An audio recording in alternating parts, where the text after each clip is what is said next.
Jangan lupa subscribe.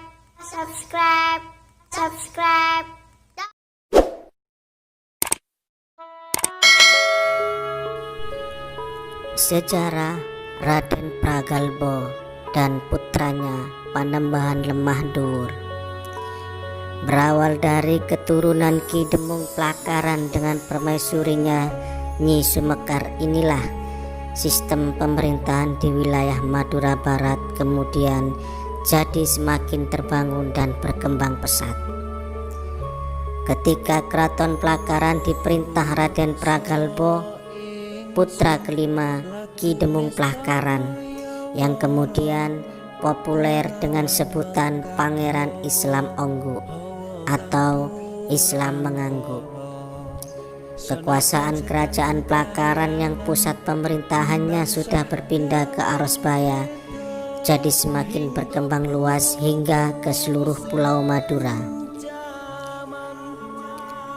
Setelah Ki Demung wafat, Raden Pragalbo memang dinobatkan sebagai penguasa kerajaan kecil Plakaran. Nyatanya di bawah kepemimpinan Raden Pragalbo, suasana kehidupan masyarakat di sekitarnya jadi semakin makmur sejahtera. Itu sebabnya daerah kekuasaan Plakaran kemudian semakin luas.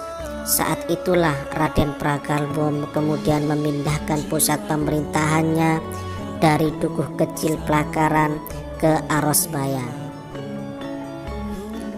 Di sepanjang pemerintahannya, Raden Pragalbo memiliki 3 istri, masing-masing Nyi Angsuko dan Nyi Padopo. Keduanya berasal dari Propo, Kabupaten Pamekasan. Serta istri yang ketiga bernama Nyi Ageng Mamah dari Madegan, Kabupaten Sampang. Dari istri ketiganya inilah Raden Pragalbo dianugerahi 3 orang putra, masing-masing bernama Ki Pratanu, Ki Prakoso, dan Ki Pranoto. Setelah beranjak sepuh, Raden Pragalbo kemudian mempersiapkan putra sulungnya Ki Pratanu sebagai calon putra mahkota. Dari sinilah kisah tentang legenda Islam Onggu bermula.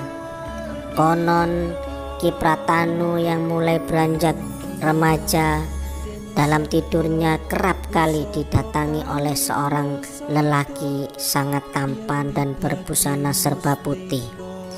Setiap kali muncul dalam mimpinya, sosok lelaki itu selalu menganjurkan agar Ki Pratanu segera memeluk agama baru, yakni agama Islam. Juga dianjurkan agar mendalami agama baru itu ke daerah Kudus.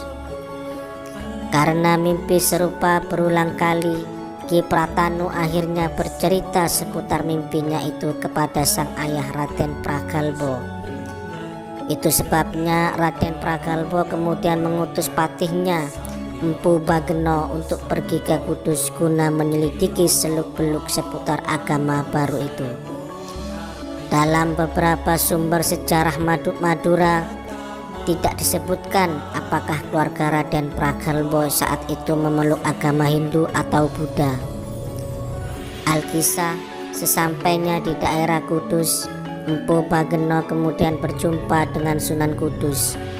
Di hadapan salah satu dari 9 wali songo yang kesohor itulah Empu Bageno menjelaskan maksud dan tujuannya. Di sini Sunan Kudus menegaskan bahwa Empu Bageno akan bisa mendalami agama Islam secara fasih jika dia masuk dan memeluk agama Islam. Pada akhirnya Empu Bageno tidak hanya sekedar masuk Islam, tetapi juga menjadi santri kesayangan Sunan Kudus yang amat tekun dan patuh. Setelah menjadi muslim yang taat dan khusyuk, Empu Bageno akhirnya pulang ke Keraton Arosbaya. Di hadapan Ki Pratanu, dia lalu menceritakan bahwa dirinya telah memeluk agama Islam, sekaligus menjelaskan tentang keunggulan agama baru yang didalaminya dari Sunan Kudus itu. Di sini Ki Pratanu sempat gusar lantaran Empu Bageno memeluk Islam terlebih dahulu. Namun pada akhirnya Ki Pratanu dengan ikhlas lalu mengucapkan 2 kalimat syahadat sebagai bukti bahwa dirinya telah memeluk agama Islam. Melalui jasa Empu Bageno dan Ki Pratanu inilah saat itu penyebaran agama Islam mulai dikembang luaskan di wilayah Madura Barat. Bahkan perkembangannya kemudian berekskalasi hingga ke wilayah Madura Timur, terutama di Kabupaten Sampang dan Pamekasan. Di era kepemimpinan Ki Pratanu inilah untuk pertama kalinya sebuah masjid dibangun dan didirikan di Arosbaya. Inilah start awal dari penyebaran agama Islam di Madura. Mengingat sebagian besar rakyat kerajaan Arosbaya sudah memeluk Islam, Ki Pratanu dengan sikap welas asih kemudian berupaya menyadarkan ayahnya Raden Pragalbo agar juga memeluk agama baru itu. Namun sang ayah tetap bergeming untuk mempertahankan keyakinan lamanya. Barulah ketika Raden Pragalbo sudah uzur dan sakit keras, dia menyadari akan kebenaran dan kebesaran Islam. Dengan kesadaran yang mantap, Raden Pragalbo menyatakan bersedia untuk masuk dan memeluk agama Islam. Saat itulah Ki Pratanu lalu menuntun sang ayah untuk mengucapkan 2 kalimat syahadat.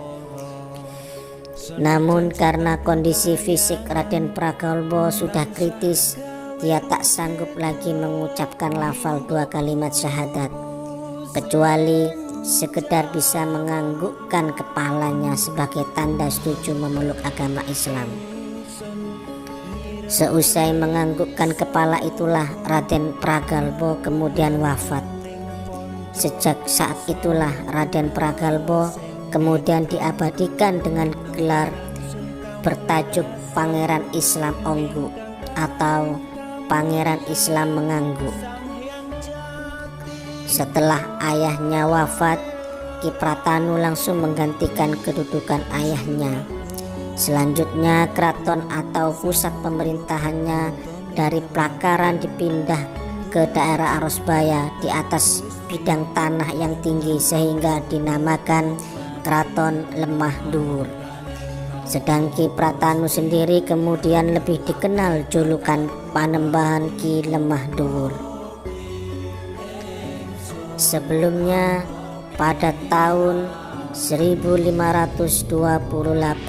Masehi, Ki Pratanu oleh ayahnya dinobatkan sebagai Pangeran Adipati atau putra mahkota yang ditandai dengan prasasti yang berbunyi Sirna Pendowo Kertoning Negeri, yang bermakna Sirna adalah kosong, Pendowo adalah 5, Kerto adalah 4, negeri adalah 1, yang berarti tahun 1450 Caka.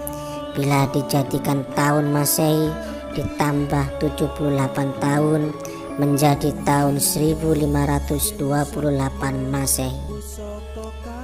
Begitulah legenda tentang kisah keislaman Raden Pragalbo yang hingga saat ini tetap populer dan mengkristal di kalangan masyarakat Madura, terutama rakyat Kabupaten Bangkalan. Terima kasih.